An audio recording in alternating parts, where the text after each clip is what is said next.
Pues yo siempre me la dan. Yo ahora dejo esto ahí.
Tan importante para toda la labor que se ha venido haciendo desde hace mucho tiempo.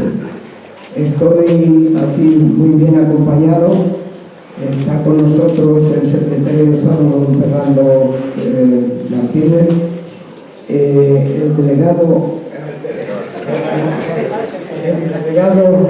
del Gobierno en Madrid, don Francisco Martín, que es muy parecido. Naturalmente, nuestra directora de la asociación, Almudena García Rubio, y tenemos a muchos amigos por aquí. Bueno, este acto es doblemente importante porque lo empezamos con una exposición de los muchos objetos que se han logrado en las exhumaciones en las distintas tumbas exhumadas. Ahora Almudena explicará lo que tenemos aquí. Hemos querido empezar por aquí porque es una muestra también de todo el trabajo que se ha realizado durante mucho tiempo, con mucha suerte y mucho éxito, porque hemos logrado un porcentaje muy elevado de lo que teníamos que sumar en el cementerio de Colmenar Viejo. Eso ha sido una tarea en la que ha participado mucha gente. Es cierto que sin ellos habría sido más difícil la tarea. Yo quiero dar primero las gracias y el reconocimiento de nuestra asociación y de todos nosotros a la Secretaría de Estado, que desde el primer momento naturalmente ha estado a nuestro lado y que son los que han subvencionado todos los trabajos que se han hecho en Colmenar.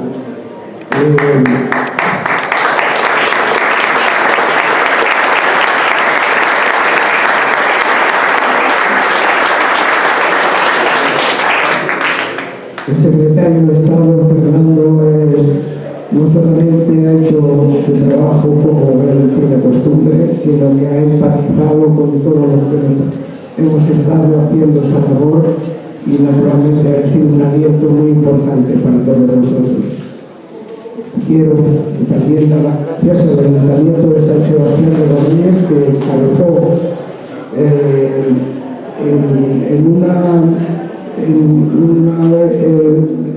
tuvimos que hacer con todos los alcaldes que tenían muertos en el cementerio, tuvimos que hacer una plataforma que era el medio para poder acceder a las subvenciones. Ahí lo encabezó el Ayuntamiento de San Sebastián de los Reyes y luego hasta 9 ayuntamientos de la Sierra Norte, 7 actualmente, porque 2 pasaron a ser el distrito de Madrid, a correr esto Fortaleza y el Pardo. Fuencarral del Pardo. Bien, También nuestro agradecimiento a todos los ayuntamientos de todos los partidos políticos que firmaron siempre el proyecto para seguir adelante.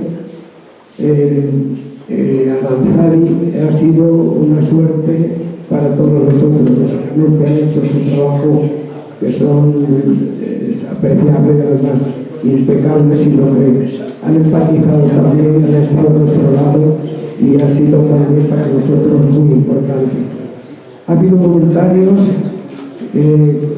todo el tiempo, que ha sido una ayuda inestimable. Voluntarios del máster de antropología forense de la comunidad autónoma y de la comunidad de la Complutense, médicos forenses que también han estado con nosotros, y desde luego un agradecimiento enorme a todos los socios de la asociación Comisión de la Verdad, entregados y de hecho todo el tiempo, y con ellos a todos los simpatizantes que nos acompañan a todos los actos.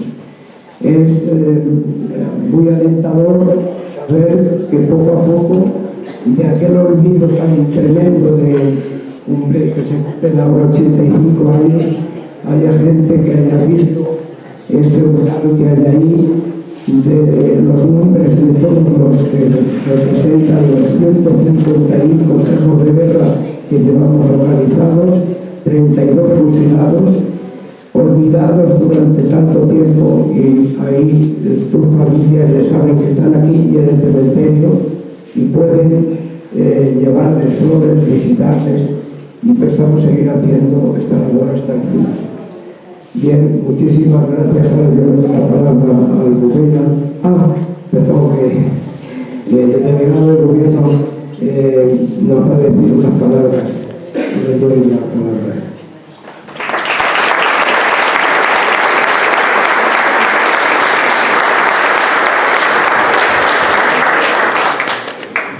Unas palabras que se podrían resumir en una, que es gracias. Gracias, Luis, y gracias a la Asociación Comisión de la Verdad de San Sebastián de los Reyes y a todos y todas vosotros, por vuestro trabajo, por vuestro empeño, por vuestro coraje, porque da sus frutos y hoy aquí los estamos recogiendo. Pero queda aún mucho trabajo, ahora hablaré de eso. Tenemos la suerte de, entre todos y todas nosotros, estar también con Florencia, con Benita, con muchos familiares que no habéis dejado nunca de buscar, que no habéis dejado de pelear por lo que es justo. Y es un honor, como representante del Gobierno de España en la Comunidad de Madrid, poder acompañaros hoy y poder acompañaros siempre. Hace unas semanas, por el 8 de marzo, tuvimos en la delegación del Gobierno la oportunidad de premiar a Benita Navacerrada por su lucha, como mujer, por su lucha incansable. Un reconocimiento a Benita, en su persona, que es un reconocimiento a todas vosotras, a todos vosotros, los familiares que incansablemente nos dais ejemplo, el mejor ejemplo que nosotros podemos transmitir a nuestros hijos. De verdad, muchísimas gracias por vuestro trabajo, gracias a la asociación y, por supuesto, gracias también a Fernando Martín. Tenemos un secretario de Estado de Memoria Democrática que vale un tesoro. He tenido la oportunidad de compartir con él ya unos cuantos años de trabajo y solo le puedo agradecer la verdad desde la que trabaja, el conocimiento con el que desarrolla toda su responsabilidad, que nos ilustra tanto también a todos los demás. De verdad, gracias, Fernando. Y para terminar, sin más, porque quedan muchas cosas muy importantes por ir descubriendo a lo largo de la tarde, les quiero trasladar nuestro compromiso, el compromiso del Gobierno de España para continuar desarrollando la Ley de Memoria Democrática, para continuar haciendo justicia. Le pese a quien le pese. Lo vamos a pelear donde haga falta, como hemos hecho hasta ahora, pero todavía, si cabe, con más fuerza, después de corroborar que el resultado de los trabajos que se realizan pues viene a satisfacer esas demandas tan legítimas y tan justas que todos los que estamos aquí hoy sin duda compartimos. Así que de verdad, contad con ese compromiso, vamos a seguir trabajando y de verdad, Luis, a todos, gracias por vuestro trabajo y por vuestro coraje.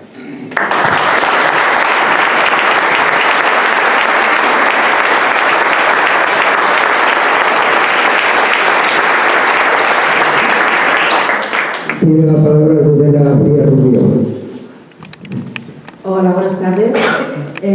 Bueno, muchísimas gracias por estar aquí, porque esto es un pequeño proyecto, un proyecto modesto que hemos montado para poder explicar el resultado de los trabajos en estos años que llevamos buscando a las víctimas de la violencia franquista enterradas en el cementerio de Colmenar Viejo, y nos hace mucha ilusión ver esta sala así de llena y esperemos que os guste.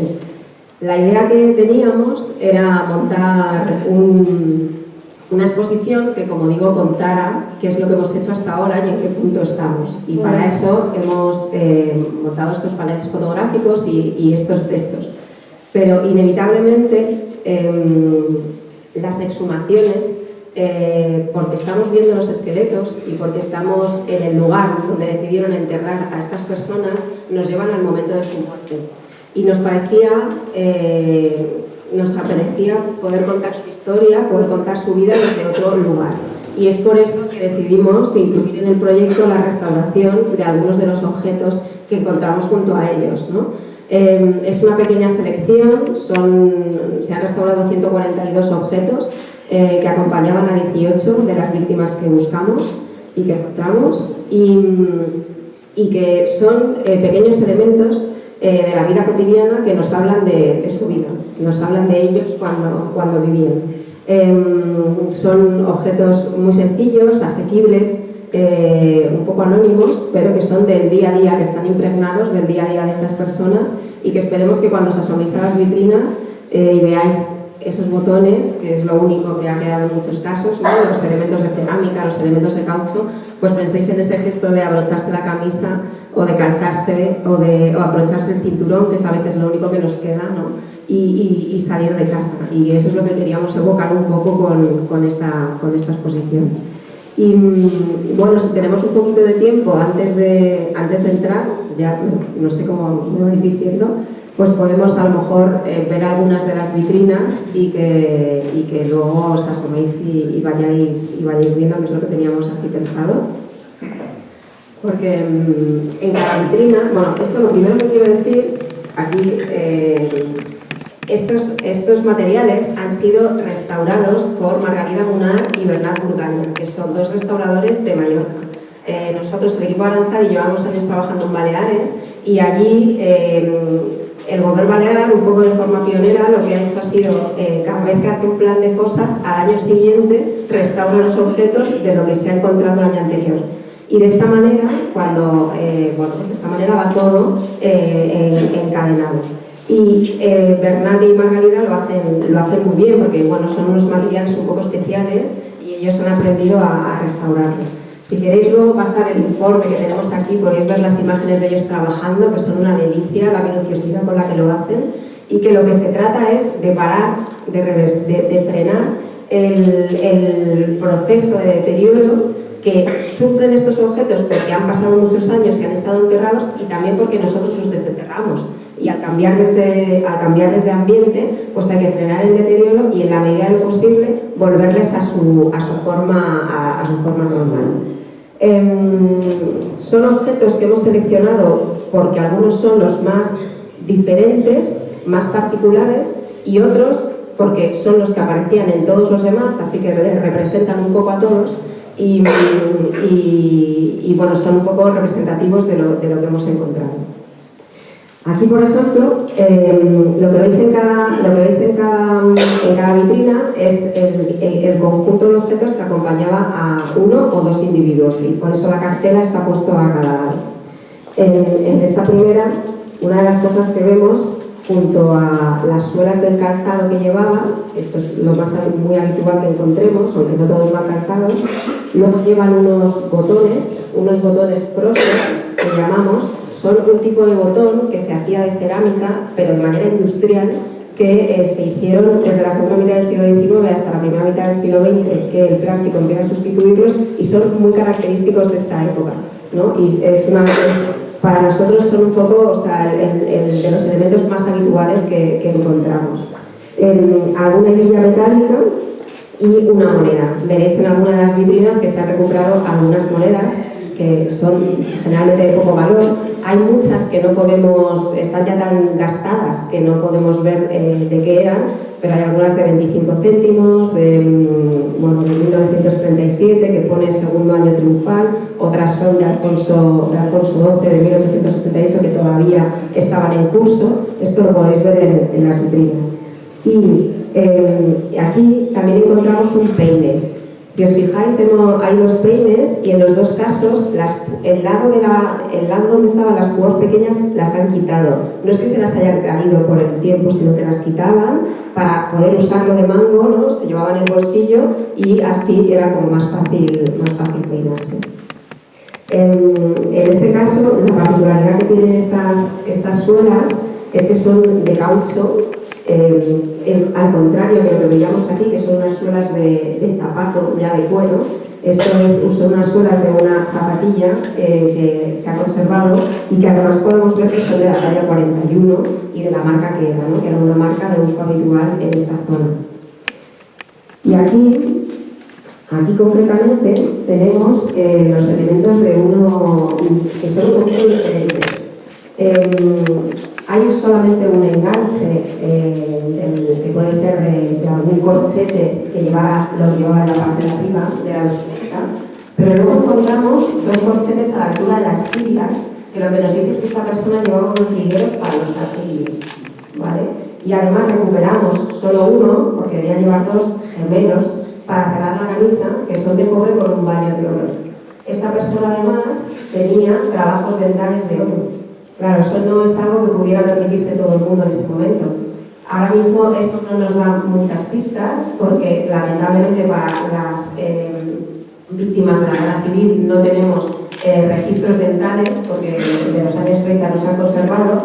En otro contexto forense esto sería fundamental, ¿no? Saber un poco los trabajos dentales que tenían. Pero aquí ya estamos viendo que aunque todas las víctimas, la mayoría de las víctimas, como vemos luego, eran jornaleros, sin embargo sí que había estatus un poquito diferentes, ¿no? O profesiones un poquito diferentes. Aquí, por ejemplo, tenéis en esta vitrina,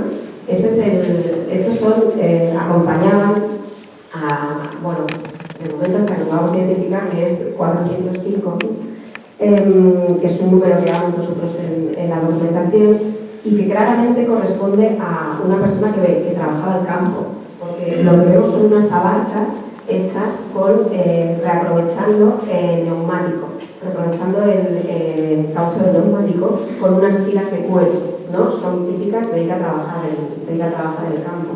Y además es el que llevaba más cosas en los bolsillos. Llevaba un chisqueño, llevaba el mechero, era fumador seguramente, llevaba una navajita. Es algo que nos sorprende un poco porque venían de la cárcel. Pero le dejaron tenerla porque la llevaba en el bolsillo el día que le fusilaban. Lleva un rollo de alambre, que esto era útil para todo. De hecho, no me acuerdo en cuál, hay dos trocitos de cuero que seguramente eran de la vestimenta que llevaba y que están unidos con un poquito de hilo de alambre que parece un arreglo, ¿no? Como un apaño para algo que se había roto.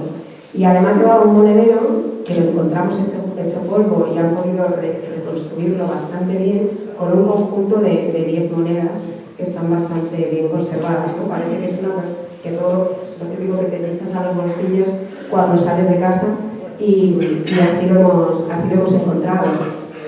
Y contrasta un poco con esta otra vitrina, ¿no? Que vemos unos zapatos de cuero, claramente están hechos polvo, pero se ve claramente que es un zapato diferente, unos botones que son de estos de presión, que son diferentes a esos botones Froser que vemos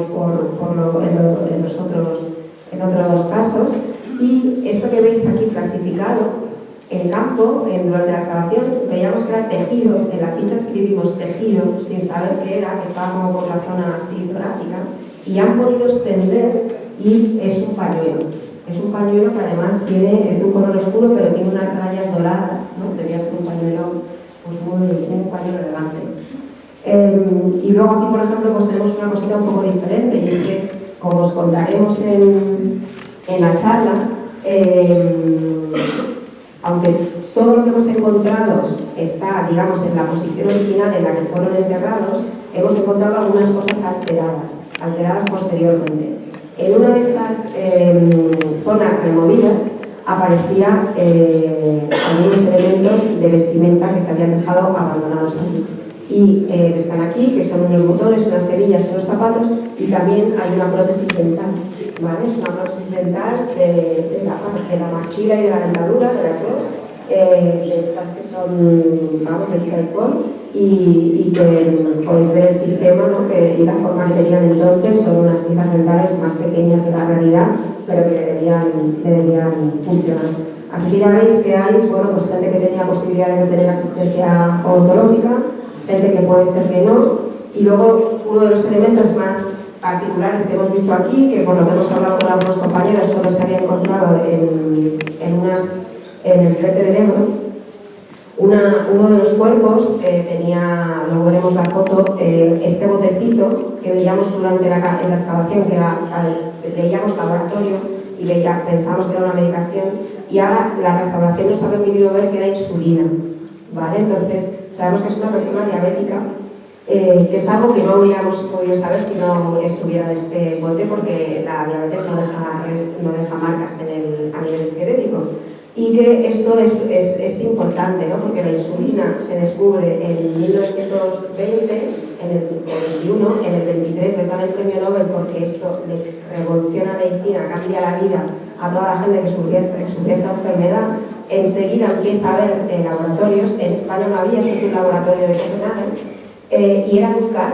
Lo que nos han dicho es que en ese momento, y así salen algunos artículos de la época, ¿no? Que dicen que es maravilloso, pero que es muy costoso todavía, y así que esto, bueno, pues puede ser una persona que tenía también cierta posibilidad de tener asistencia médica, o de un médico, lo decía un compañero forense, bueno, eso no lo sabemos. Así que bueno, estos son algunos de los elementos que hemos seleccionado, y bueno, si veis las fotos, ¿no? de la excavación, los textos que lo acompañan, pues así os podéis hacer un poco una idea de lo que hemos hecho hasta ahora. Tenemos tiempo, pero como somos muchos, podemos pasar aquí. Vale, pues entonces ahora ya podéis dar una vueltecita por la exposición si queréis, sí. Y ya pasamos. Esto lo podéis ojear, pero no os lo llevéis, por favor. No, es que en otra exposición se lo llevaron. O sea, no. Entonces lo que hay es muy interesante, pero por favor dejadlo para los siguientes. Vale, pues cuando queráis vamos pasando, y nos han pedido que por favor hagamos una foto oficial ahora antes de salir. Vale.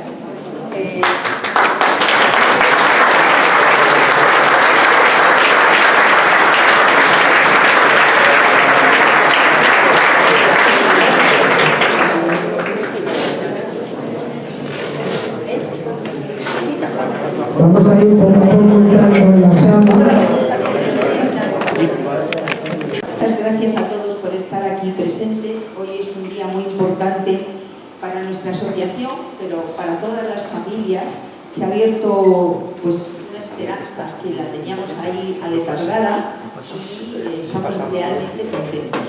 Agradecemos mucho la presencia de los numerosos familiares y hoy es el día, después de 2 años de intenso trabajo por parte de Aranzadi, de contarnos cuáles son los resultados de esos trabajos a 40 grados al sol durante los 2 veranos que hemos veraneado en Colmenar Viejo. Casi todos conocéis, bueno, creo que todos, a Almudena, pero creo que de alguna manera pues tengo que hacer una presentación de ella, ¿no? Está especializada en antropología física forense, y desde 2003 es investigadora en el Departamento de Antropología de la Sociedad de Ciencias Aranzadi. Trabaja fundamentalmente en la búsqueda, exhumación e identificación de fosas de la Guerra Civil Española. En la actualidad dirige las actuaciones incluidas en varios planes de exhumación del Gobierno balear, y a nivel internacional ha tenido la oportunidad de trabajar en misiones forenses en África, en el Cáucaso, en Latinoamérica con el Comité Internacional de la Cruz Roja y el equipo argentino de antropología forense. Nosotros hemos tenido la tremenda suerte de poder disfrutar de su profesionalidad, y creo que, bueno, sobre todo los familiares la conocéis muy bien. Sin más, le paso la palabra.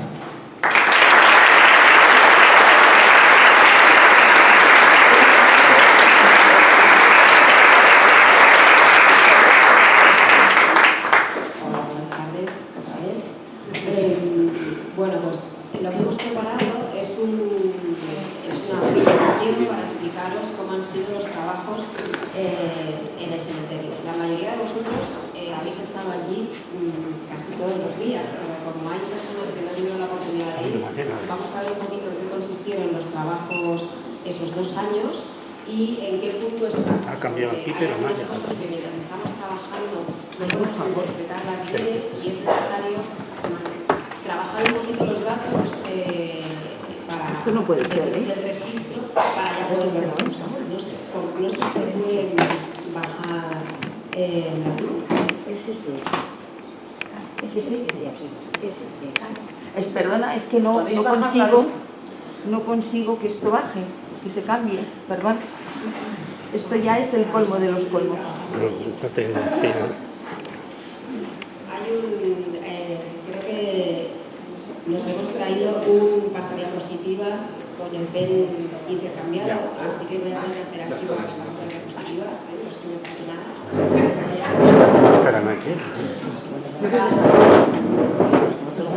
Vamos empezando. Pues Que sí, ¿Qué paso? Perdona. Bueno, yo quiero empezar resumiendo un poquito el proyecto, hablando hoy que estamos en su casa de la Asociación Comisión de la Verdad de San Sebastián de los Reyes, que es una asociación que empieza su funcionamiento hace como 10 años, luego ya se hace en asociación y que tiene como misión conservar la memoria de las personas de este municipio que sufrieron represión franquista. Es decir, aquellas que sufrieron consejos de guerra y de las cuales unas, 32 concretamente, fueron fusiladas, ¿no? La mayoría en Colmenar Viejo y otro grupo en el cementerio de Testio. Y han hecho homenajes, publicaciones, han conseguido poner algunas calles el nombre de estas víctimas, o sea, tienen una actividad incesante. Os recomiendo que os metáis en su página web porque son dignas son dignos de admiración y en un momento dado piensan, bueno, estas víctimas que estamos homenajeando en el cementerio de Colmenar Viejo, ¿por qué no intentamos buscarles, ¿no? Como se está haciendo en otros sitios? Y a partir de ahí es cuando Aranzadi y luego el equipo A entramos, ¿no?, a formar parte del proyecto. ¿A quiénes estamos buscando? Estamos buscando a 108 personas que fueron fusiladas en Colmenar Viejo. Cuando acaba la guerra y empiezan a producirse, bueno, ganan los militares sublevados y empiezan a producirse detenciones de todos aquellos que han formado parte, ¿no?, que han apoyado a la República o que han formado parte de los gobiernos de la República.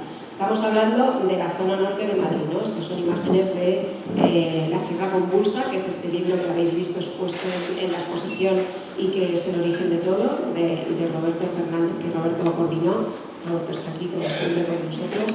Y esto es una imagen que he puesto de uno de esos pueblos, de San Sebastián de los Reyes, más o menos en 1930, para que os hagáis una idea de cómo era en ese momento, ¿no? Eran poblaciones rurales, poblaciones muy pequeñas. Creo que San Sebastián de los Reyes en 1930 tenía censadas unas 1.400 personas y entonces estos hechos afectaron profundamente, ¿no?, estos asesinatos. La mayoría de las víctimas eran de profesión jornaleros, aunque también había algunos albañiles, chofer, labrador, bueno, como veis ahí, y muchos habían tenido actividad política, o bien estaban sindicados, y hay entre ellos concejales y alcaldes de esos años de la República. Como digo, esas detenciones se producen en sus localidades de origen y son trasladados a donde estaban los partidos de cabeza judicial y allí es donde se producen los juicios. A todas de las miles de personas que pasan por esos consejos de guerra, como hemos dicho, a 108 les condenan a muerte. 107 hombres y una mujer. Perdón. Entonces, da para atrás, por favor. Entonces, como veis, en esto vemos que los fusilamientos se van a producir en 12 días diferentes, de 1939, empiezan en abril y acaban en noviembre, y hay en el primer fusilamiento hay 4 víctimas y después cada día hay un número diferente de víctimas, ¿no? El día 13 de julio es el más numeroso, que matan a 27 personas. ¿Buscamos a las 108? Pues parece que no, porque tenemos conocimiento de que 18 familias pudieron recuperar los cuerpos y enterrarles en sepulturas particulares. En algunos casos, como estos que vemos aquí, a la familia de Guillermo Nogales, ahí vemos a Victorina, su hija, y a Marga, y a la familia de Esteban, ¿no? Los cuerpos de los hermanos Sisto y Mauricio Esteban y de su amigo Andrés pudieron ser llevados a tumbas en el cementerio de Colmenar, ¿no? Por esta tumba, la familia Esteban, pasábamos cada día delante de ella cuando íbamos a trabajar. Son cuerpos que son recuperados en el mismo 39, cuando se producen los fusilamientos. Sin embargo, tenemos conocimiento de que hay otras familias que consiguieron recuperar los cuerpos o lo intentaron en los años 70, una vez que ha muerto Franco. Esto pasó por todo el Estado español. Hubo todo un movimiento de exhumaciones sin metodología científica, ¿no? Exhumaciones que hacían de forma espontánea las familias que tenían 40 años después muy vivo el recuerdo de dónde estaban los cuerpos. Cuando eran en el monte, en las cunetas, iban con sus picos y palas y encontraban la fosa, sacaban todos los huesos, los metían en un solo ataúd, contaban los cráneos, ¿no? Y eran los 8 que buscaban y los enterraban, hubo homenajes, y esto pasó por todas partes. Pero cuando era en un cementerio había que pedir permiso. Y esto es un ejemplo que nos ha pedido una familia que vemos como la familia de José de la Fuente Martín en agosto del 78 paga 45.000 pesetas por vaciar o dar tierra, recogida de restos adultos y revestir la sepultura. ¿Vale?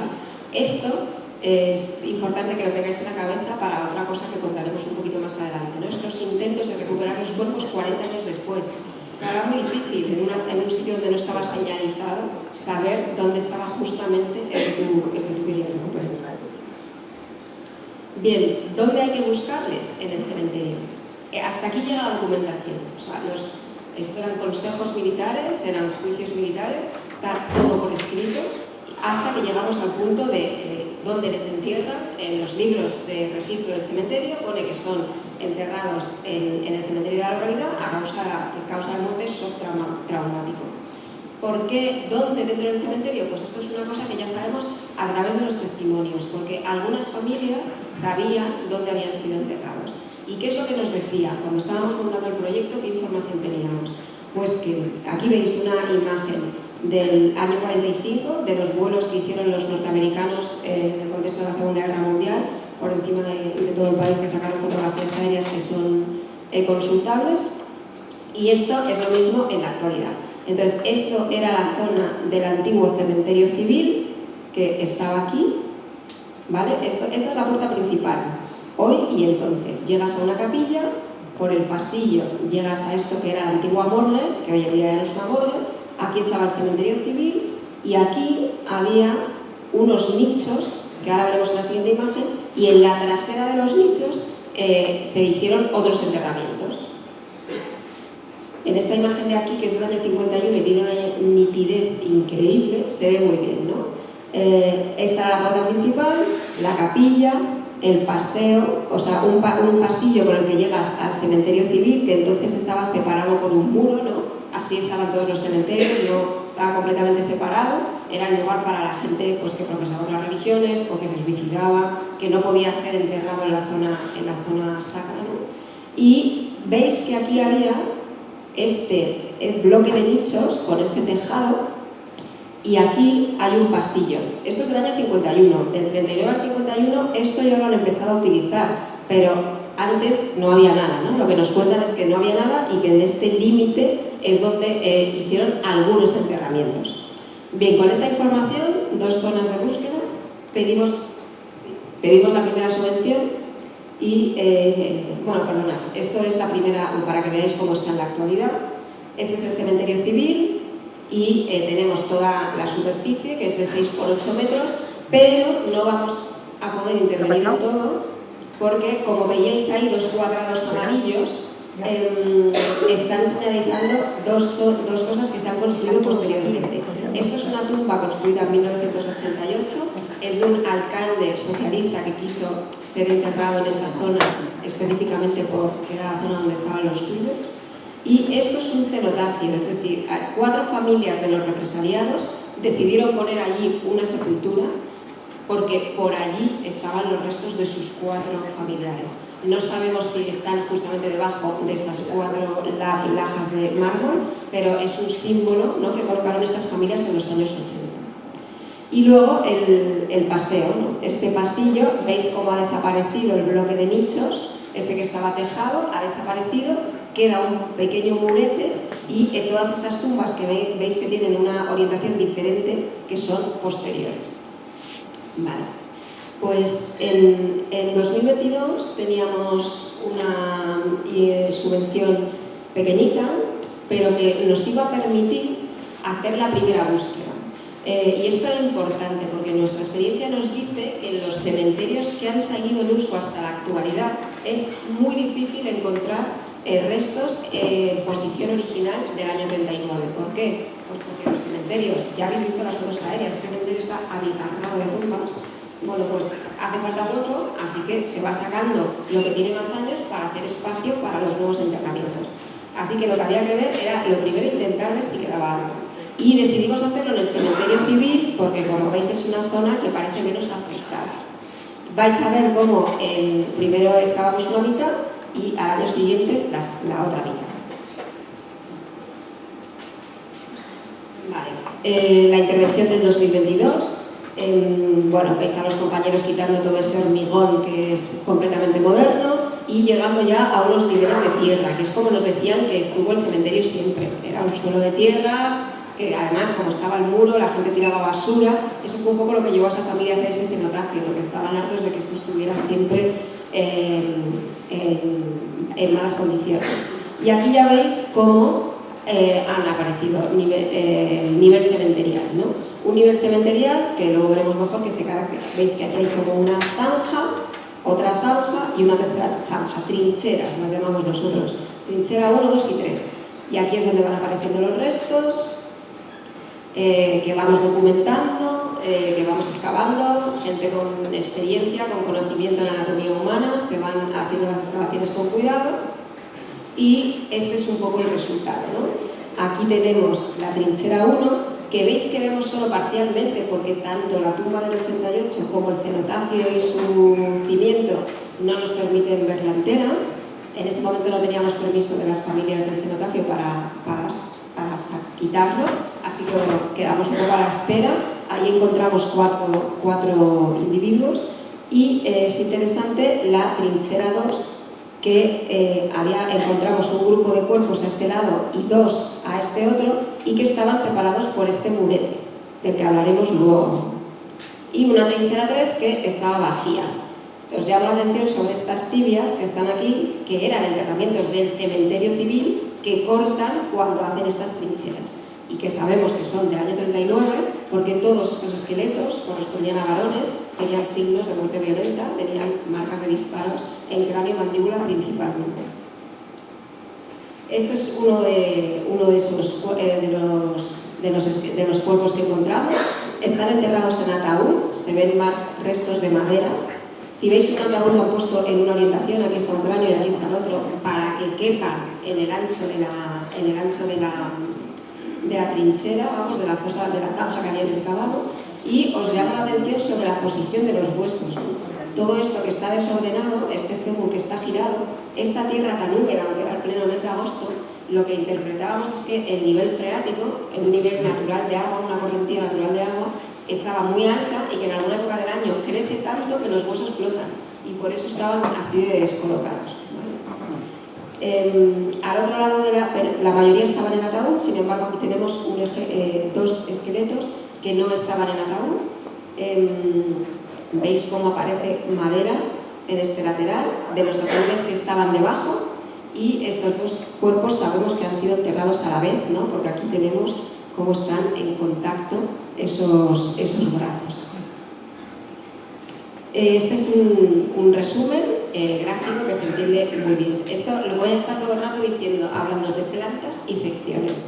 Esta es la planta, que es cuando vemos desde arriba lo que hemos excavado. Y esta es la sección, que es cuando vemos el perfil de lo mismo, ¿no? En la planta vemos las 3 trincheras y en este perfil, si cortamos... ¿Dónde está esto? Por aquí. Si cortamos por aquí, ¿vale? Si cortamos las trincheras por aquí, por este extremo, lo que vemos es trinchera 1, 4 ataúdes juntos, trinchera 2, 2 ataúdes, 2 cuerpos sin ataúd y otros 2 ataúdes. Y trinchera 3, vacía. Quiero llamar la atención sobre la trinchera 3 porque es importante. Lo primero que encontramos en la trinchera 3 fue un ataúd aquí con un individuo que presentaba trauma perimortem y que era un varón. Por eso pensamos que era de los nuestros. Cuando luego seguimos excavando, vimos que no, que la trinchera que habían excavado, los cuerpos que metieron en las trincheras estaban aquí abajo. Sin embargo, este se queda como flotando aquí arriba, ¿vale? Y además, debajo de él encontramos una peseta del año 44, es decir, posterior a los fusilamientos del 39. Por eso, a este le acabamos descartando. Así que en el año 2022 encontramos 12 víctimas, ¿vale? Porque este que queda flotando aquí arriba se descarta. En el año 2023 abrimos la otra mitad del cementerio civil pensando que encontraríamos la trinchera 4, la 5, la 6 y para nuestra sorpresa no había nada. O sea, había 8 enterramientos ordinarios propios del cementerio civil, pero que no tenían nada que ver con las víctimas que estábamos buscando. Con bastante desconcierto nos pasamos a la zona del paseo. En la zona del paseo, que veis aquí, estaba también, este es el aspecto que tenía el pasillo, cubierto también de cemento, y que empezamos por la zona más cercana a la capilla, porque era donde nos habían dicho que se habían producido los enterramientos.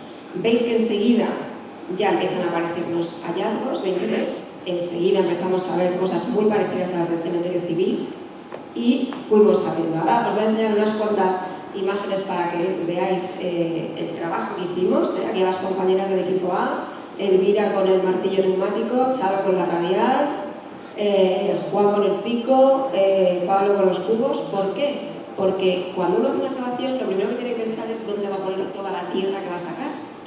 Y habéis visto que en ese cementerio no hay sitio.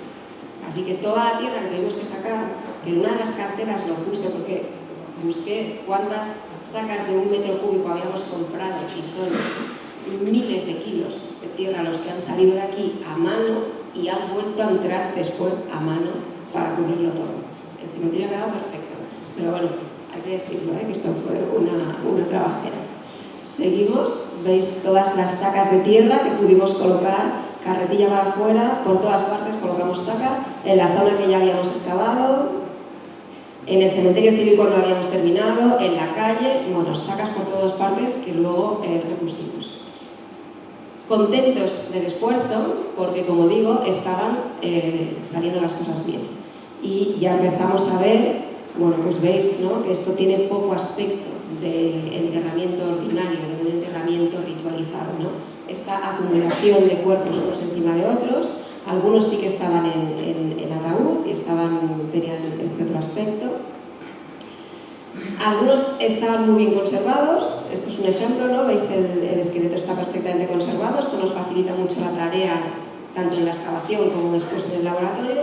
Otros, sin embargo, están muy degradados, estado de conservación muy deficiente, ¿vale? Esto dificulta mucho tanto la excavación como los estudios posteriores. Y ya vemos cómo las cosas, como digo, se parecen un poquito a lo del cementerio civil, ¿no? Vemos enterramientos sin ataúd, enterramientos sin ataúd, enterramientos que parece que que ha colapsado un ataúd sobre otro, ¿no? Era un ataúd y otro, pero ya ha colapsado y prácticamente les vemos uno encima del otro. Y de esto hemos hablado en las vitrinas.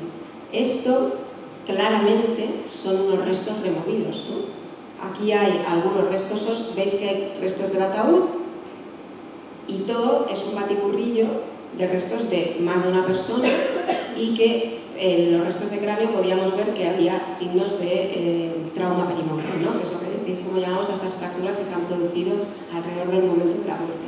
Estas son esas prótesis dentales que os decía que estaban expuestas allí.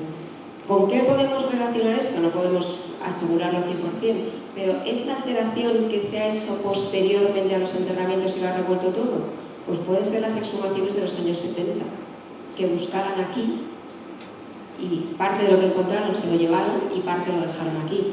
Claro, es difícil pensar que justo la persona que buscaban sea justo la persona que se llevaron, ¿no? Pero esto puede estar relacionado con esas intervenciones que sabemos que pasaron. Bien, otro tipo de alteraciones, si os fijáis en este esqueleto, está afectado por la construcción de una de las tumbas del lateral. Aquí tiene el hombro, aquí tiene la mano, ¿no? Tendría el brazo en esta posición y en medio hemos perdido toda la zona del codo. Algunas alteraciones de este tipo hay, no muchas, pero algunas también hay. Y ya veis cómo empieza a aparecer el agua. Ese nivel freático que intuíamos en el cementerio civil, cuando excavábamos en el paseo en los meses de septiembre y octubre, lo veíamos claramente. Excavábamos y salía el agua de abajo. Intentábamos quitar con esponjas, pero nos salía el agua, ¿no? Y esto era, aparte de dificultar un poco el proceso, pues esto es un poco el aspecto que tenía. Y bueno, este es un ejemplo en el que vemos esos huesos encharcados y vemos un orificio de entrada de proyectil de arma de fuego, claro, aquí en mandíbula, ¿no? Y esto es una cosa que en campo hemos visto unos cuantos y que ahora en el laboratorio de la Complutense se está haciendo el estudio ya en detalle. Bien, en el paseo, otra cosa que nos recuerda al cementerio civil es que vamos a encontrar algunos de estos muretes.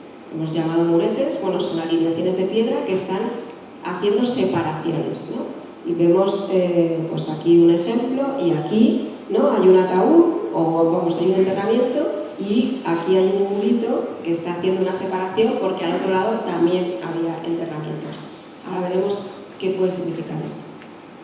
Bien, este es el aspecto de parte de la zanja ya excavada y vaciada y quiero llamaros la atención sobre esto que parece otro muro, pero que lo que es esto los compañeros del equipo A nos ayudaron dieron con la clave de lo que era, es un sistema de drenaje de los bloques de nichos anteriores. ¿Vale? Este problema de humedad que estamos teniendo desde la excavación es un problema de humedad que hay en todo el cementerio. O sea, yo no sé cómo estarán estas tumbas que están por aquí subterráneas, ¿no? Esto seguro que es un problema. Pero con este sistema de drenaje intentaron resolverlo antiguamente. Entonces nosotros hemos encontrado, cavaron esta zanja, la mayoría de los cuerpos están encajados en esta zanja, pero en algunas zonas en las que hay más acumulación, pues también están sobre este pequeño murete, ¿no? Que nosotros les ponemos estos números a todos estos hallazgos. Algunos de los objetos para que veáis, ¿no? Que ahora están en la vitrina, restaurados, así es como nos encontramos cuando estamos excavando.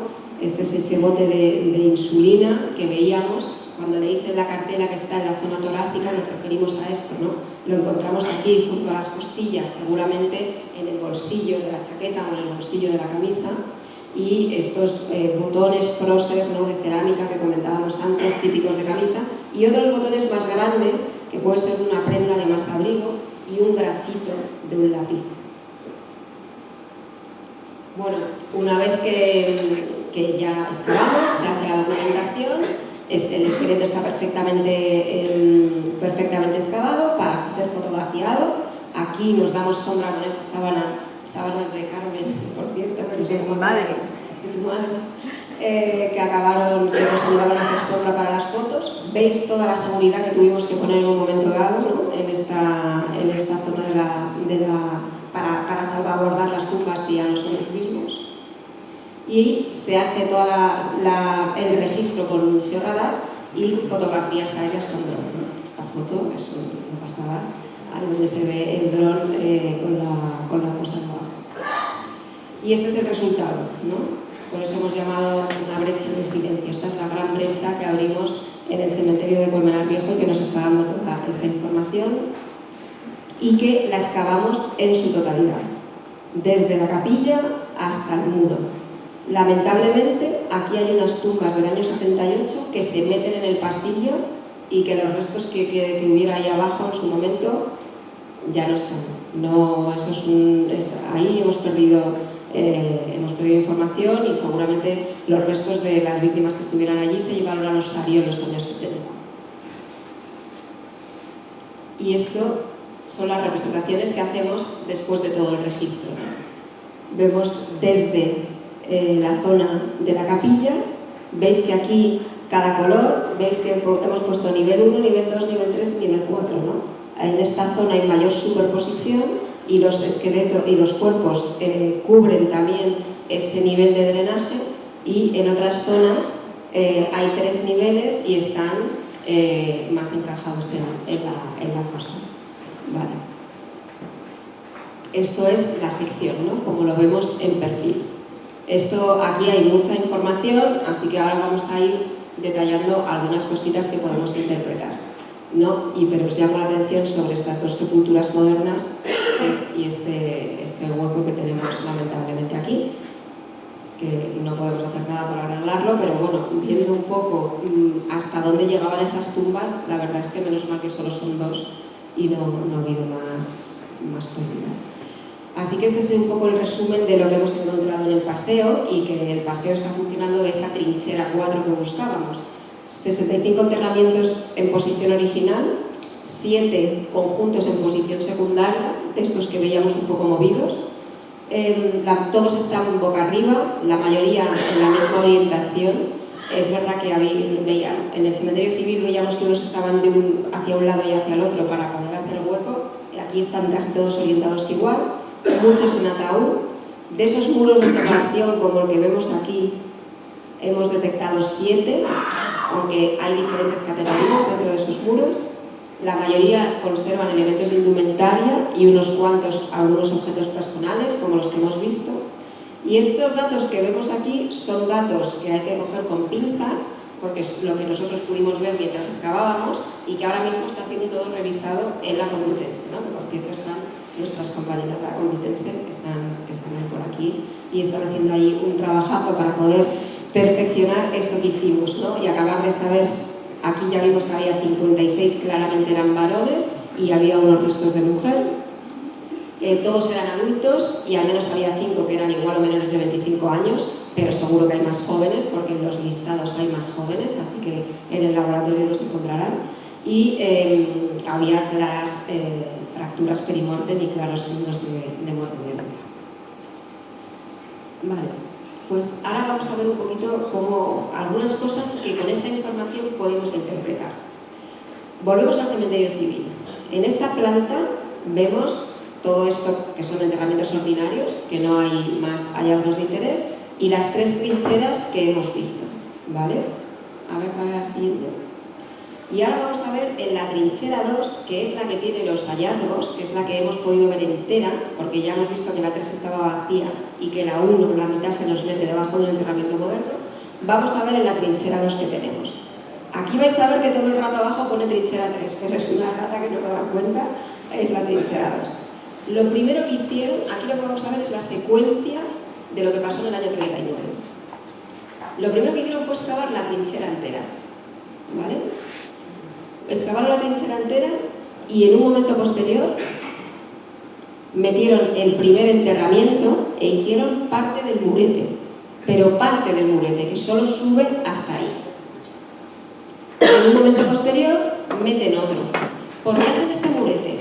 Pues claramente porque saben, ¿no? Vosotros pensad que esto que estamos viendo aquí en perfil, aquí tenéis la planta, ¿vale? Metieron 2 ataúdes y construyeron el murete. ¿Por qué? Porque sabían que esta zona de la zanja la tenían que usar también, ¿vale? Sabían que esto lo tenían que usar también. Excavaron las zanjas porque sabían que iban a llenarlas, sabían que aquí iba a haber enterramientos. Y en un momento posterior meten, aquí vemos, otros 2 ataúdes y otros 2 cuerpos sin ataúd, y construyen la parte alta del murete. ¿Por qué? Porque piensan que la otra zona la van a tener que utilizar también.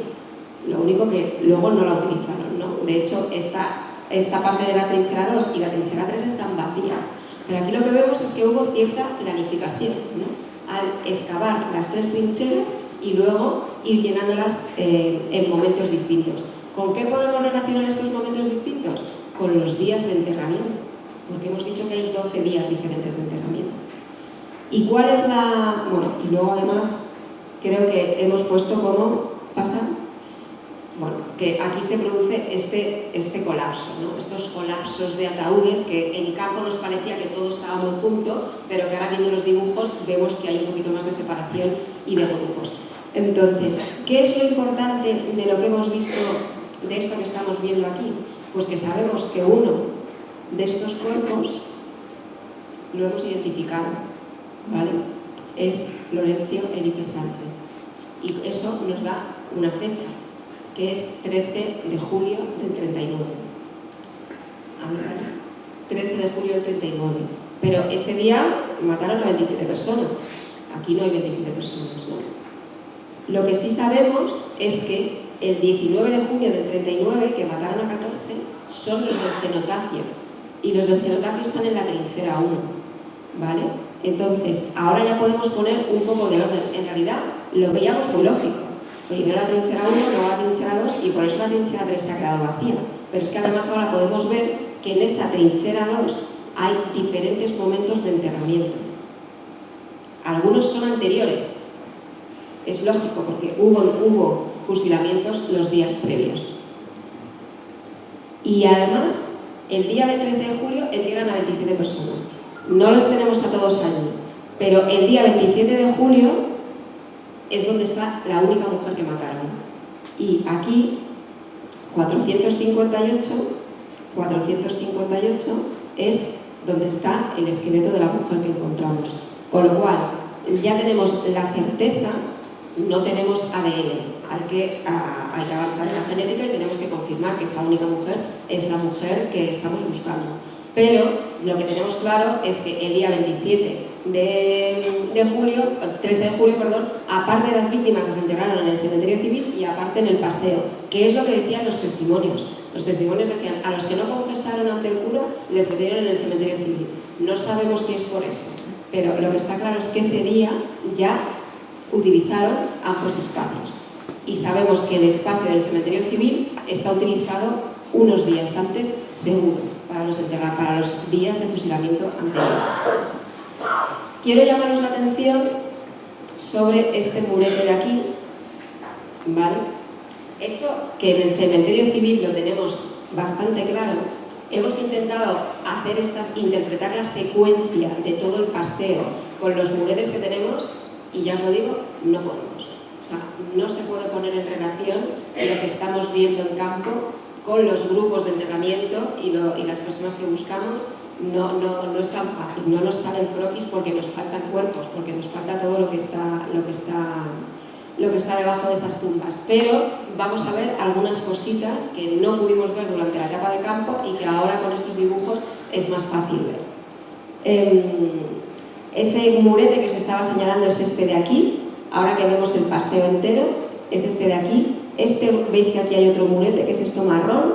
Así que este grupo, si nuestra hipótesis de que estando aquí la mujer es todo un grupo del 13 de julio, ¿vale? Ya tenemos parte de ese grupo en esta zona y en el cementerio civil. Aún así nos faltan cuerpos, nos faltan 10 cuerpos de este día.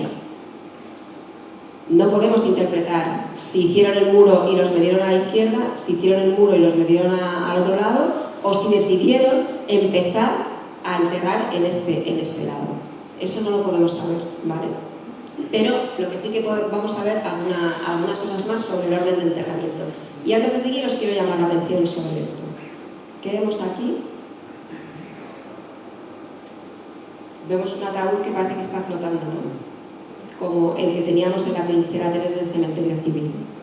Vale, pues me parece que hay 4 ataúdes que no son de los que estamos buscando, que son enterramientos posteriores. Vamos a verlo.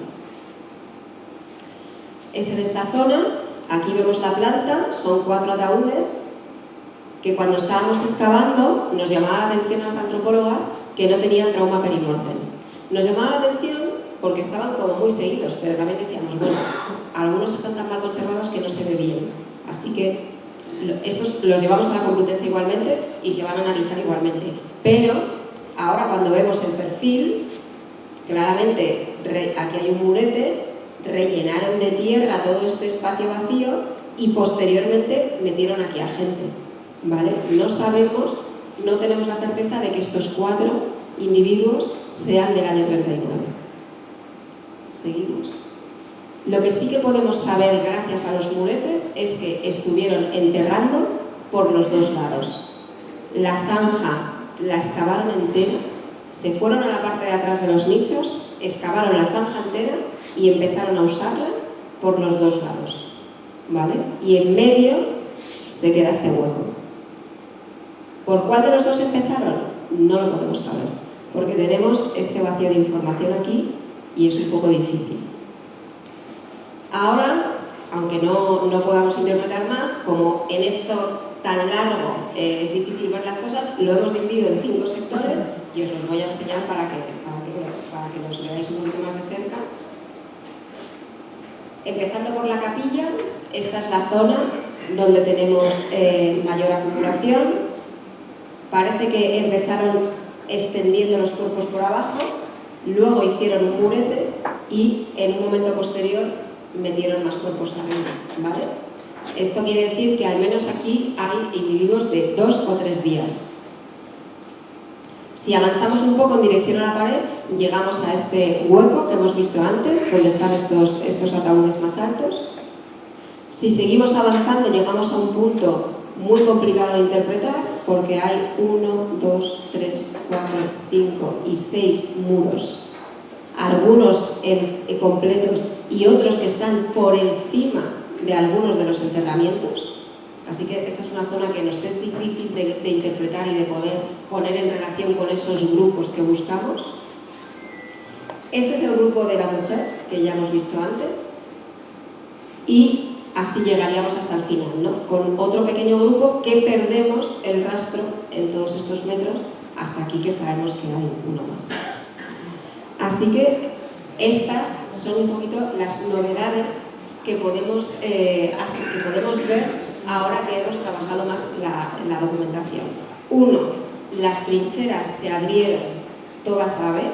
Las trincheras se abrieron con la idea premeditada, con esa planificación de que iban a ser necesarias para hacer los enterramientos, que están utilizando la zona del paseo y la zona del cementerio civil al mismo tiempo, que el paseo empiezan a enterrarse por los 2 lados a la vez y que al menos el grupo del 13 de julio, aparte de ese grupo, pensamos que podemos tenerles localizados y habrá que ver que las pruebas genéticas que nos ayuden a avanzar. Bien, esto que pongo aquí, para los familiares de las personas desaparecidas, el tiempo no cura las heridas, la respuesta es sí. Sabemos que esto es así, sabemos que esta sala está llena de familiares y que ahora mismo están en vuestras cabezas intentando unir estos grupos que he explicado con la fecha de vuestro desaparecido, pero darnos tiempo. Se está trabajando en la Complutense, se está trabajando en el laboratorio de genética. Ya hemos tenido una buena identificación, vamos a seguir trabajando, en realidad estamos a mitad del camino, ¿vale? Y ojalá dentro de un año o dentro de 1 año y medio haya otra charla aquí y tengamos muchos más resultados que contaros, pero esto de momento es lo que hemos podido avanzar, ¿no? En estos meses desde octubre que nos despedimos.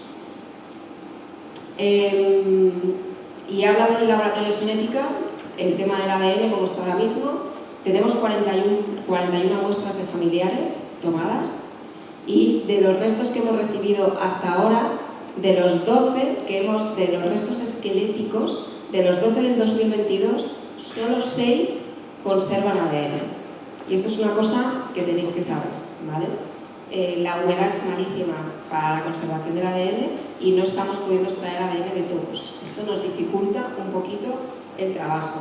Pero vamos a perfeccionar las muestras y vamos a hacer las repeticiones que sean necesarias porque el Ministerio está dispuesto a ello y vamos a seguir trabajando para intentar llegar hasta el final. Y quiero acabar con esta foto, porque aquí hemos dado mucha información, hemos hablado de cosas serias y muy feas, y por acabar un poco con la foto del equipo, por recordar un poco los días estupendos que muchos de los que estamos aquí pasamos, por recordar al equipo, que la mayoría no puede venir porque son de muy lejos, pero les encantaría. Y con esta frase de Mario Obrero, que es un poeta madrileño muy joven, que ha hecho este poema Cerezas sobre la muerte, que está inspirado en las fosas, y que tiene esta frase, este verso, ¿no?, que me encanta: y que sucede que mi juventud se erige sobre la albura de los fémures y el empaste de oro, ¿no? Sucede que el alambre de espino no es una flor. Algunas generaciones, nuestra juventud, no sabíamos que se erigía sobre la albura de los fémures, no sabíamos que existían estas fosas en España, ¿no? Sin embargo, Mario Obrero y toda esta gente joven que está aquí en la foto, toda la gente joven que está en la Complutense, sí que lo sabe. Y eso es una cosa que se ha conseguido con el trabajo que llevamos haciendo durante estos años, con las políticas de memoria, con el trabajo de asociaciones como la vuestra. Y bueno, creo que con este pensamiento positivo es con lo que quiero hacer. Muchas gracias.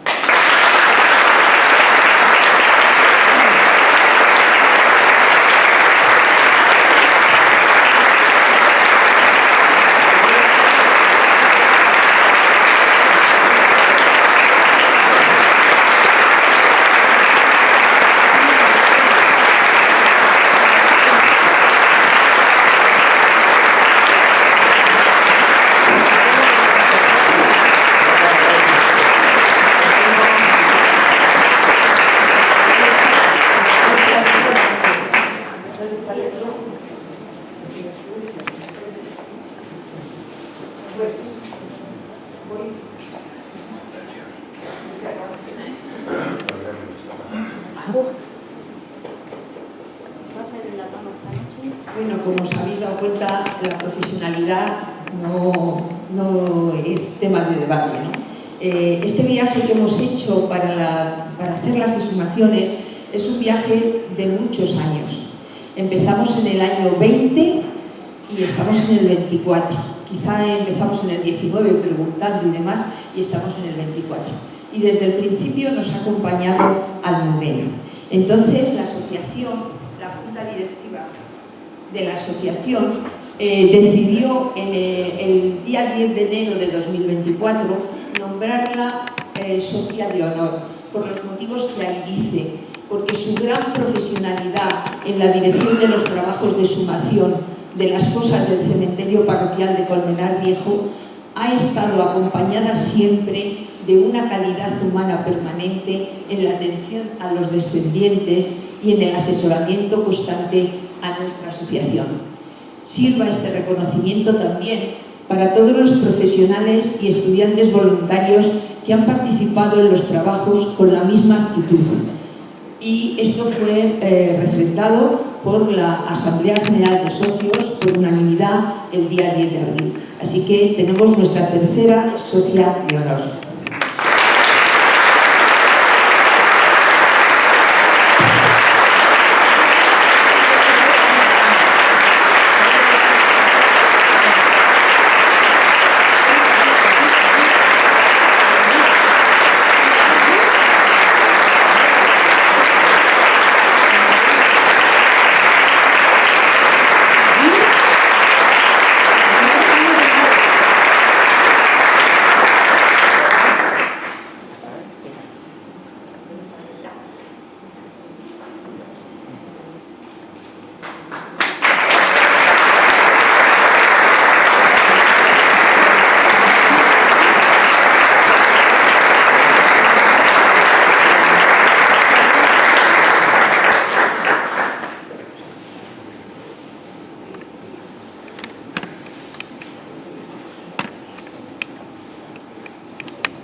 No voy a hablar mucho, que todavía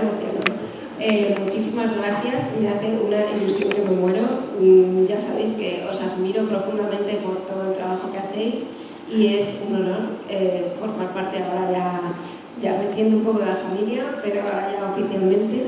Y de parte de todo el equipo, los días que vivimos aquí ya sabéis que fueron intensos, resolviendo problemas cada día y la verdad es que no nos vamos a olvidar nunca y esto nos hace ilusión a todos. Muchísimas gracias.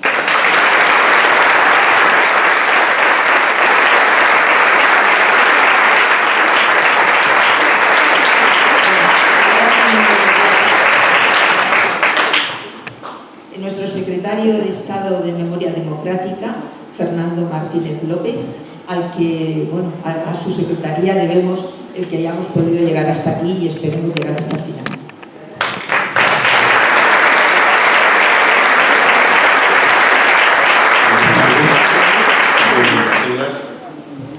Mis primeras palabras también son para agradecer y fundamentalmente para agradecer a todo el equipo que ha dirigido a Almudena en esta exhumación aquí en el cementerio parroquial de Colmenar. Yo creo que si pudierais trabajar a todos estos equipos, lo habéis visto aquí en San Sebastián de los Reyes, pero lo habéis visto en Colmenar, si lo pudierais trabajar en toda España con el cariño, con el esmero, que van trabajando cada uno de esos huesos que habéis estado viendo, bueno, lo primero que diríais sería, se está trabajando con un rigor impresionante. Hay arqueólogos, hay antropólogos, hay médicos forenses y últimamente también hemos incorporado y estamos incorporando en los equipos a psicólogos. A psicólogos también, porque claro, cuando se encuentra esa situación que habéis visto, pues evidentemente a los familiares nos impacta. Y es importante que también los psicólogos nos puedan acompañar en los equipos. Por tanto, mi agradecimiento a todo el equipo de Almudena que ha trabajado aquí en Colmenar Viejo, con el hallazgo que ha sido un hallazgo muy importante. No olviden ustedes, estamos hablando de 77 cuerpos. Es todo un éxito cuando estamos trabajando y estamos sumando muchísimas cosas en este momento en España. Después quiero agradecer a la Asociación de la Comisión de la Verdad su trabajo, el cariño, sobre todo la necesidad de que se conozcan estas cosas que no nos contaron. Salir del silencio, salir del olvido, conocer qué es lo que pasó fundamentalmente con un objetivo, no con objetivos de venganza, no, con el objetivo de que nunca más se vuelvan a repetir los hechos traumáticos del pasado, que vivieron nuestros antepasados. Pero para cerrar las heridas hay que conocer la verdad. Muchas veces cuando nos dicen hay que pasar página, no, hay que leerla. Hay que leerla antes de pasar página. Hay que conocer la verdad, todo lo que pasó. Y una vez que se conoce todo lo que pasó, estamos en las mejores condiciones, primero para hacer el duelo a quien no pudo hacer. Ya sabéis que cuando fallece un familiar nuestro, hacemos el duelo y después ya descansamos, no vamos a recordar siempre. Pero es que no pudieron hacer el duelo, todos se arrebataron de sus casas. Es que sobrellevaron, es que no se sabía dónde estaban. Es necesario cerrar esa etapa de la vida. Y es necesario recordarles todo lo que fueron. ¿Por qué luchaban? Querían defender en ese caso, de defender un régimen legalmente constituido que era el de la Segunda República. Luchaban por algo más, en esa mayoría que veía y eran jornaleros. Luchaban por un mundo mejor ante una situación de caciquismo, de opresión que habían estado viviendo a lo largo de muchísimo tiempo. La Segunda República abrió una gran esperanza a que este país se democratizara, se modernizara, hubiera avances en justicia, avances en igualdad. Era lo importante, por lo que luchaban todos ellos y que perdieron su vida, dieron su vida en muchos casos por defender la libertad. Muchas gracias a la asociación de la Comisión de la Verdad por todo el trabajo que viene desarrollando. Muchísimas gracias, delegado, por estar con nosotros. Siempre siempre es un acto de estar con nosotros. Yo te lo agradezco realmente, porque bueno, que Fran esté con nosotros es uno más, él es de Madrid, yo no soy de Madrid, pero es que no hay ningún acto de que se entere que no nos acompañe. Muchísimas gracias, Benita. Muchísimas gracias. Es un referente para todos nosotros, buscando a tu padre, diciendo que estarás con él. A ver si tenemos la suerte de encontrarlo y de que puedas estar también con él, porque en última instancia es lo que buscamos todos, poder entregarlo. Y muchísimas gracias, Florencio, tu mujer, tu hija. Habéis tenido una enorme suerte de encontrar realmente a vuestro padre que estuvo en el Partido Socialista, que después fue del Partido Comunista, que lo fusilaron, como bien sabéis. Tú de pequeño nunca te olvidaste, siempre te venías con tu madre, sabía dónde podía estar y le poníais flores. Ahora ya lo va a hacer con mucha más seguridad, porque ahí está, ya se ha hecho un trabajo impresionante para que pudierais encontrar con él y poderle hacer el todo, como decía antes, no habéis podido hacerle. Muchísimas gracias a todos vosotros y a todas vosotras, porque es que si no existiera pulsación en la sociedad civil, difícilmente la política, los hombres, las mujeres que siguen la política podrían hacer posible y hacer avanzar este tipo de leyes que en este momento tenemos en este país, hacer políticas públicas de memoria que fundamentalmente tienen como objetivo y tienen como tarea fundamental pensar en las víctimas y tratar de reparar lo que no se ha reparado, dar a conocer la verdad de lo que pasó. Y las exhumaciones es algo fundamental para conocer la verdad. Voy a contar una anécdota que me pasó no hace mucho en el CEU San Pablo. Me invitaron en el CEU San Pablo a dar una conferencia sobre la ley de memoria democrática. Y me invitaron y yo, por fin, como voy a todos los sitios a contar lo que estamos haciendo. Me invitó uno que había sido vicepresidente con Adolfo Suárez, Otero Novas, y yo el mismo día que iba a darle la conferencia, lo primero que dije, voy a ver la evolución que tiene Otero Novas. Y me encontré en el Wikipedia, ya sabéis que acudimos todos a la Wikipedia, me encontré primer renglón, cercano a vos, y seguido acabo de firmar un manifiesto contrario a la ley de memoria democrática de Bueno, pues empezaron a presentarme, todos eran generales, tenientes generales, etc. Y bueno, pues van a escuchar un poquito el tema de la ley de memoria democrática. Pero la anécdota es por lo siguiente. En el coloquio, un señor que había sido dirigente del Partido Popular y que además había coordinado todo el tema informativo de la conducción del Partido Popular, me hace la siguiente pregunta. ¿Por qué no dejan ustedes en paz a los muertos? Esa fue la pregunta. Y yo inmediatamente le dije, si usted tuviera a su madre tirada como un perro en la Sierra de Gredos, ¿usted qué haría? Responde. No me respondía. Y volví a reiterarle la pregunta. ¿Usted qué haría? Acababa 3 días antes de dar digna sepultura a una señora que la habían fusilado en Cuevas del Valle, en Ávila. Había dejado 7 hijos huérfanos. El delito de haber llevado comida a los que estaban en la sierra. Y la habíamos tenido la suerte de recuperarla, de sumarla, identificarla. Vino toda la familia que nunca había vuelto al pueblo. Y yo le indicaba a este señor, dígame usted qué haría.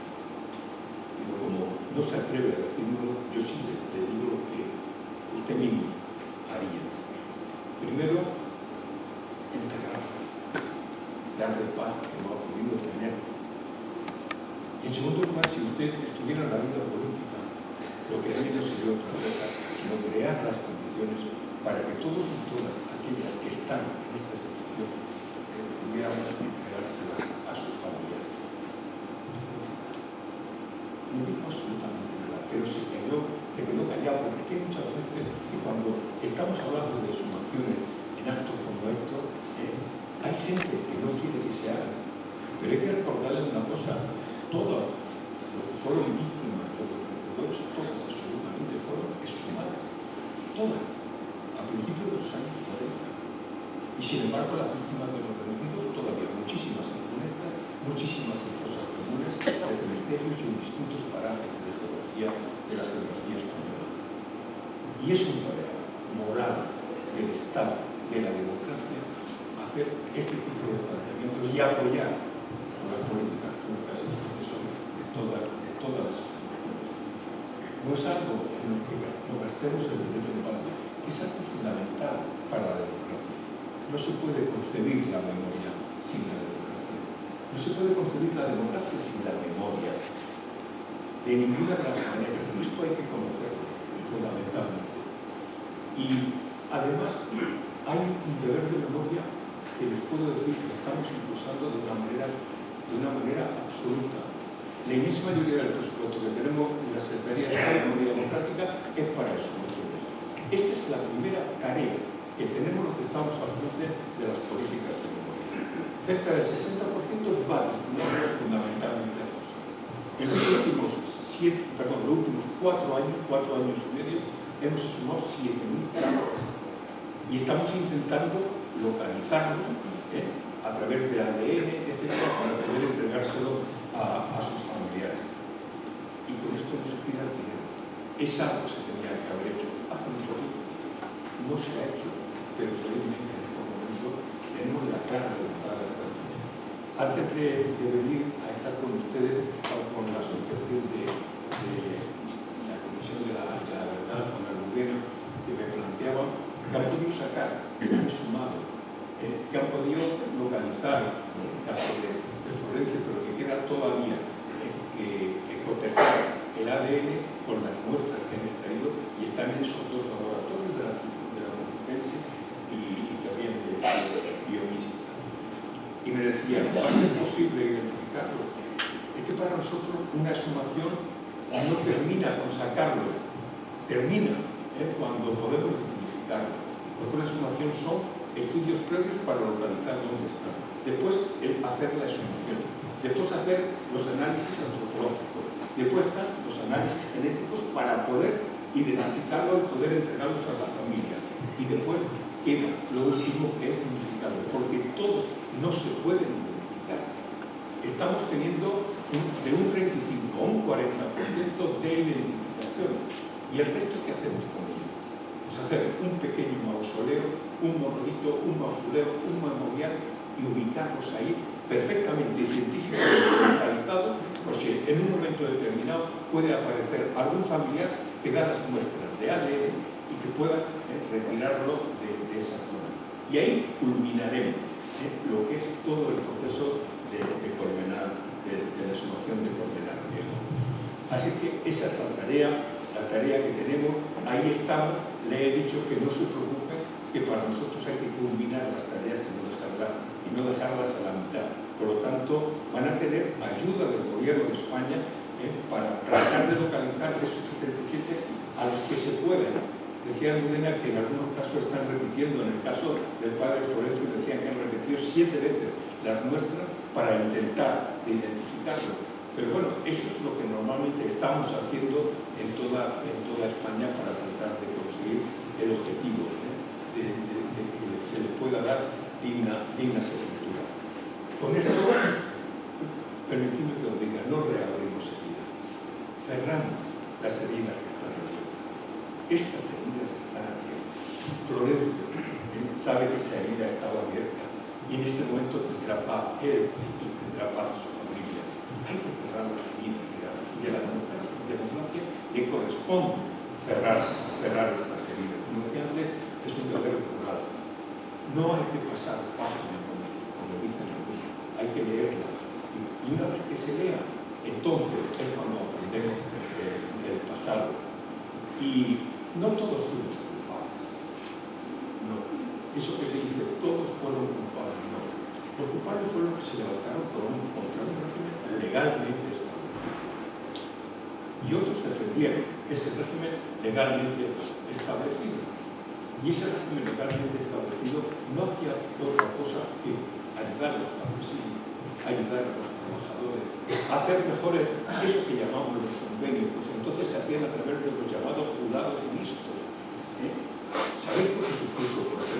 la República en relación con el campo, que estaban ganando una peseta y media el jornal de 12 horas, y llega la República y monta los jurados mixtos del campo que no se habían montado nunca, y de la noche a la mañana empezaron a ganar no una peseta y media, sino 5 pesetas.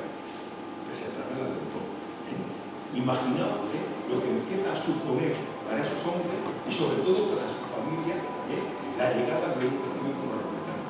Pues no aceptaron. Las derechas de este país no aceptó el que perder su hegemonía, su control, el caciquismo que habían tenido a lo largo de tantísimo tiempo, y por eso se sublevaron. Pues no, los defensores de la democracia tenemos que recordarlos a todos ellos, recordarlos sacando su cadáver, recordando lo que significaron y qué significó aquel régimen también, que fundamentalmente pretendía la democratización y la modernización de este país.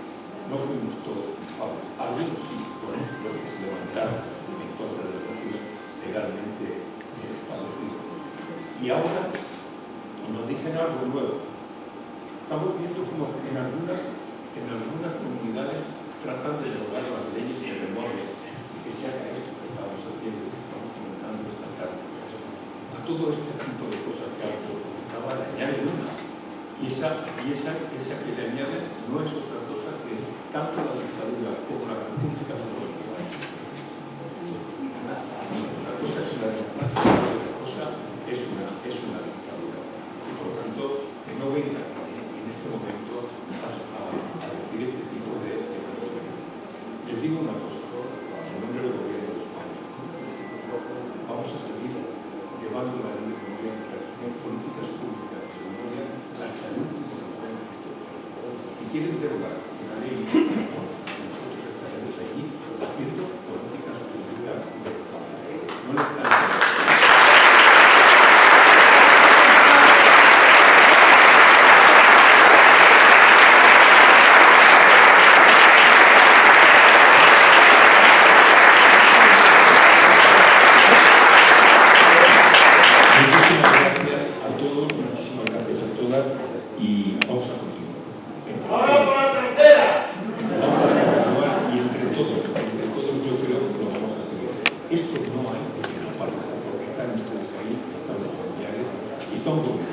un gobierno de coalición, el señor Pedro Sánchez, que lo vamos a hacer posible. Y ahora le voy a pedir a Florencio y a su familia que sumen.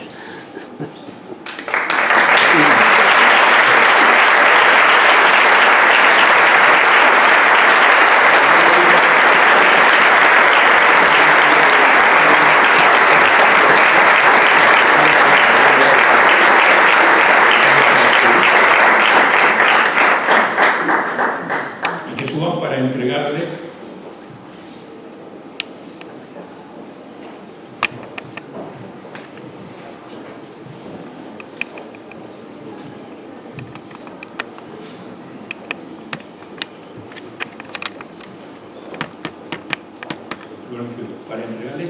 para entregarte esta pequeña cajita que dice lo siguiente: objeto recuperado junto al esqueleto de Florencio Benítez Sánchez en la zona del antiguo cementerio civil.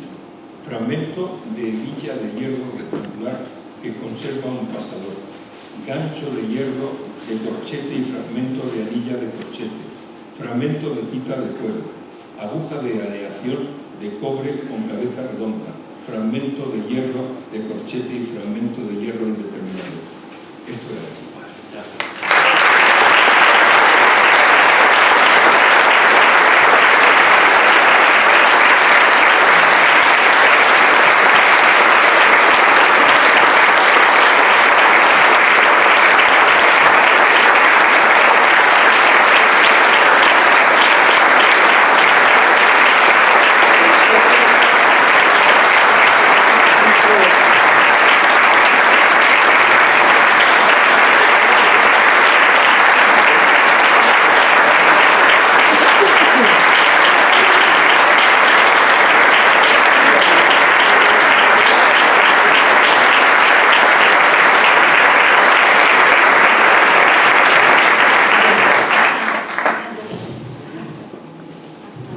Ya llegamos a la parte final del acto y tenemos una actuación muy especial de Juan Miguel Rosado y y de Juan Robles. Este dúo se creó, ellos dicen que por pura casualidad, pero enseguida tuvieron muy buena armonía entre ellos. Juanmi tenía interés en hacer un tributo a Serrat y el primer concierto lo titularon Sueños. Juan Miguel, los amigos reconocemos por Juanmi, lleva más de 30 años en la coral de Sanse, y Juan Robles es pianista, se crió rodeado de un grande de la música pop española, es hijo de Juan Cánovas, de la emblemática banda de Cánovas, Rodrigo, Adolfo y Guzmán. Así que cuando queráis, estamos todos ansiosos de veros. Muchas gracias.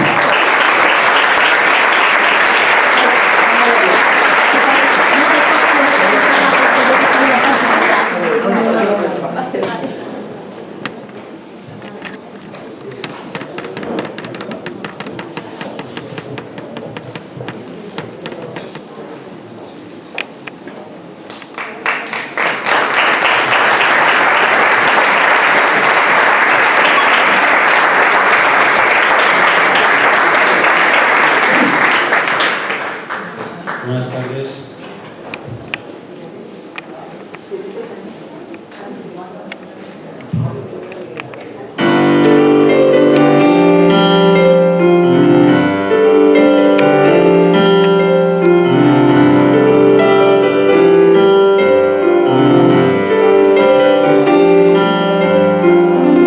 Todo pasa y todo queda, pero lo nuestro es pasar. Pasar haciendo camino sobre la mar, nunca perseguir la gloria, ni dejar en la memoria de los hombres mi canción. Yo amo los mundos sutiles, ingrávidos y gentiles, como pompas de jabón. Me gusta verlos pintarse de sol y grana, volar bajo el cielo azul, temblar súbitamente y quebrarse.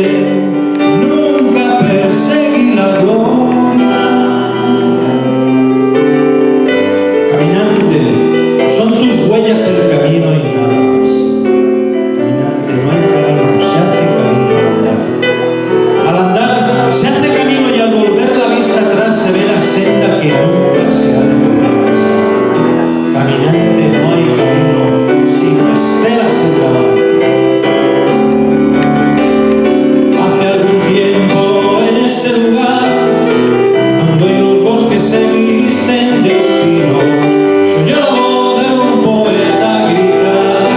Caminante, no hay camino, se hace camino al andar, golpe a golpe, verso a verso. Murió el poeta lejos del hogar, le cubre el polvo de un país vecino. Al alejarse le vieron llorar. Caminante, no hay camino, se hace camino al andar, golpe a golpe, verso a verso. Cuando el jilguero no puede cantar, cuando el poeta es un peregrino, cuando de nada nos sirve rezar. Caminante, no hay camino, se hace camino al andar, golpe a golpe, verso a verso, golpe a golpe, verso a verso, golpe a golpe.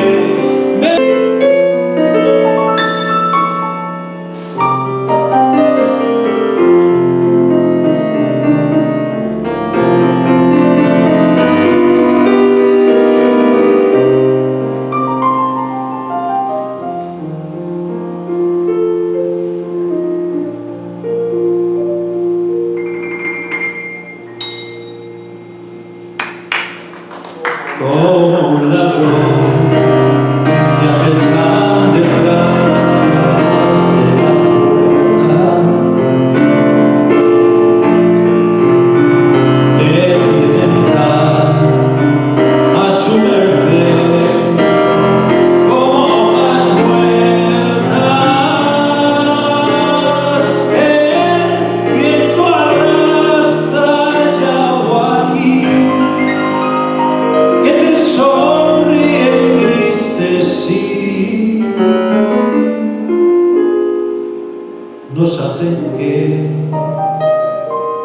lloremos cuando